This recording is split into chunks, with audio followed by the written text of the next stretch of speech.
তৃপ্ত করে না, দুনিয়ায় তৃপ্তি মিলে না বন্ধু।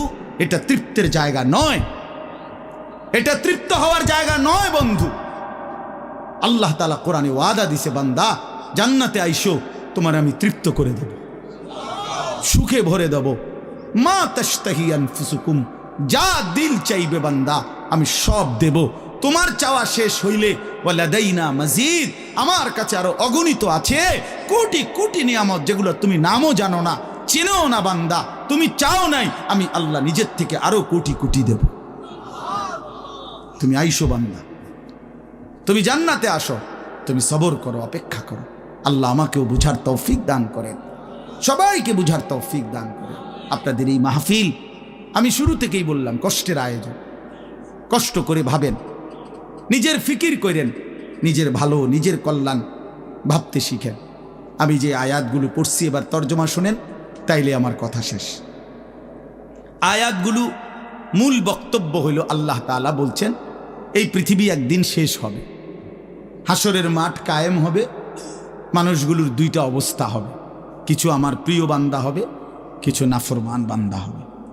আল্লাহ তাআলা এই কথাটা খুব গুরুত্ব দিয়া কোরআনে বুঝাইছে, বান্দা এই রং রসের এই সৌন্দর্যময় পৃথিবী তোমার কাছে যত লোভনীয়ই মনে হোক, আকর্ষণীয় মনে হোক, তবে এটা নিশ্চিত যে তুমিও থাকবা না, দুনিয়াও থাকবে না। এই কথাটা মনে রাখো বান্দা। এটা যদি মনে রাখতে পারো তো জিন্দেগি সুন্দর হবে, জীবন সুন্দর হবে। এই জন্য কোরআনুল কারীমে আল্লাহ তাআলা খুব এই কথাটা বুঝাইতে চাইছে, বান্দা এই এত সুন্দর পৃথিবী দেখে তুমি যতই বিমোহিত হও, মুগ্ধ হও, তো মনে রাখো এটা থাকবে না, আমি একদিন ভেঙে ফেলব। ইদাস সামাউন ফাতারাত, আসমান ভেঙে চুরচুর হবে। বা ইদাল কাওয়াকিবুন তাসারাত, তারকারাজি খসে খসে পড়বে, পাহাড়গুলো উঠতে থাকবে তুলার মতো। ও তাকুনুল জিবালু কাল ইহনিল মানফুস, অবুসাতিল জিবালু বাসসা, পাহাড়গুলো তুলার মতো উঠতে থাকবে, সাগর নদীর পানিগুলো টকবক করে উথরাইতে থাকবে। মা তার কোলের বাচ্চাকে ছুঁড়ে ফেলে দিবে, গর্ভবতী নারীর বাচ্চা নিজে নিজে বের হয়ে যাবে, সব মানুষ পাগলের মতো মাতালের মতো হয়ে যাবে। ইসরাফিল ফু দিবে, জমিনের মধ্যে ভূমিকম্প শুরু হবে, বিকট শব্দে আওয়াজ হবে। আল কারিআতু মাল কারিআ। আল্লাহ তাআলা এই কথাগুলো বহুভাবে বহু আয়াতে বুঝাইতে চাইছেন, বুঝাইয়া বলছেন, বান্দা একদিন তুমিও শেষ হবা, আমার এই সৃষ্টি জগৎ শেষ হবে, হাসরের মাঠ কায়েম হবে। তো এখানেও আল্লাহ তাআলা বলছেন, কাল্লা ইদা দুক্কাতিল আরদু দাক্কাং দাক্কা, সাবধান বান্দা, মনে রেখো এই জমিন একদিন চূর্ণ বিচূর্ণ হয়ে যাবে। কি হবে বলেন না? ওইখানে একটা কথা আছে, লম্বা কথা, অতুহিব্বুনাল মালা হুব্বান জাম্মা। আল্লাহ তাআলা বলেন, বান্দা দুনিয়ার মাল আর সম্পদের ভালোবাসাটাকেই তোমরা খুব গভীরভাবে দিলের মধ্যে বসায় লাইলা। তবে মনে রাখো, দুনিয়াকে তুমি যত ভালোবাসো, যত মজবুত করো, যত বিল্ডিং, যত ফাইলিং, যত মজবুতই হোক না কেন, এটাই মনে রাখো আমি আল্লাহ এই জমিন, এই সৃষ্টি একদিন ভেঙ্গে চুরে তছনছ করে ফেলব, চূর্ণ বিচূর্ণ হয়ে যাবে। কাল্লা ইদা দুক্কাতিল আরদু দাক্কাং দাক্কা। এরপরে হাসরের মাঠ কায়েম হবে। তো হাসরের মাঠের দৃশ্যটা আল্লাহ তুলে ধরছে যে হাসরের মাঠ কায়েম হবে, মানুষগুলো সব দাঁড়ানো থাকবে, আদম থেকে ইসরাফিলের ফু পর্যন্ত। এই দাঁড়ানো অবস্থায় আল্লাহ তাআলা বলতেছেন, ওয়াজা রাব্বুক, আল্লাহ তাআলা মহান আল্লাহ পাক, তিনি তার শান অনুপাতে হাসরের ময়দানে উপস্থিত হবেন। ওয়াল মালাকু সাফফান সাফফা, কোটি কোটি ফেরেশতা সারিবদ্ধভাবে লাইন ধরে দাঁড়াবে, চারদিকে কোটি কোটি ফেরেশতা, মহান আল্লাহ পাক উপস্থিত, আর মানুষগুলো সব দাঁড়ানো। এই কল্পনা করে হাসরের মাঠ। এবার কি হবে? আল্লাহ বলেন, ওয়াজিআ ইয়াউমাইদিন বিজাহান্নাম। এই অবস্থায় ফেরেশতারা জাহান্নামকে ৭০,০০০ আগুনের শেকল দিয়ে টেনে হাসরের ময়দানে উপস্থিত করবে। মানুষগুলো সচক্ষে জাহান্নামকে দেখবে। জাহান্নাম একটা বিকট তারা আগুনের গর্জন, তীব্র আগুনের যখন একটা গর্জন উঠবে, আল্লাহর কসম নবী বলছে, পুরা হাসরবাসী তখন চিৎকার দিয়া বলবে, ইয়া রব্বি নাফসি নাফসি, আয় মাওলা আমাকে বাঁচান, আমাকে বাঁচান। এই প্রথম হাসরবাসী কথা বলবে, তাফসিরে আছে, হাদিসে।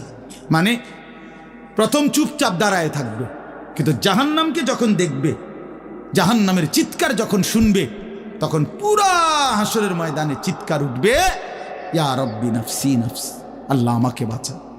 নবী সাল্লাল্লাহু আলাইহি ওয়াসাল্লাম বলেন, আল্লাহ তাআলা ফেরেশতারা যেন দেখাই দিবে ইব্রাহিম আলাইহিস সালামকে, ওই যে আপনার ছেলে ইসমাঈল, তার ব্যাপারে কিছু বলবেন।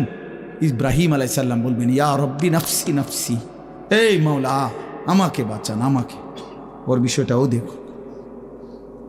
ইয়াকুব আলাইহিস সালাম, ওনার ছেলে ইউসুফ আলাইহিস সালাম, এটা সেই ছেলে 40টা বছর দুনিয়াতে যার জন্য উনি কাঁদছিলেন। ফেরেশতারা বলবো, ওই যে ইউসুফকে দেখা যায়, তার ব্যাপারে কিছু বলবেন। ইয়াকুব আলাইহিস সালাম বলবেন, ইয়া রব্বি নাফসি নাফসি, এই মাওলা আমারে বাঁচান, আমার। ওটাও বুঝো।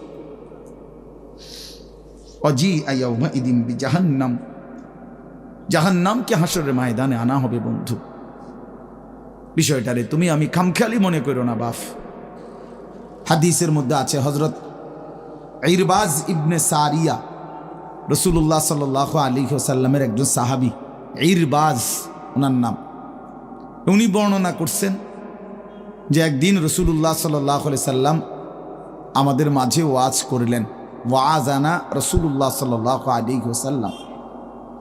দুই একজন স্বেচ্ছাসেবক ভাই কাজ করে খেদমত করো, যে বলো যে বসতে। তো আল্লাহ রাসূল সাল্লাল্লাহু আলাইহি সাল্লাম তিনি বলেন যে আমাদেরকে ওয়াজ করলেন। এই ওয়াজ, এই শব্দটা কোরআনের শব্দ, রাসূলুল্লাহ সাল্লাল্লাহু আলাইহি সাল্লামের জন্য ব্যবহৃত শব্দ।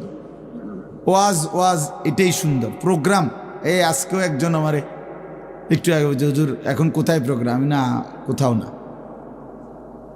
হয়তো আপনি এখন কোথাও কোরআনে ওয়াজ যাবেন না? আমি হ্যাঁ যাবো, ওয়াজে তো আছে আবদুল্লাহপুর দেবিদ্দার। মানে আমার তো এখন এটা ওয়াজ মাহফিল, এটা প্রোগ্রাম।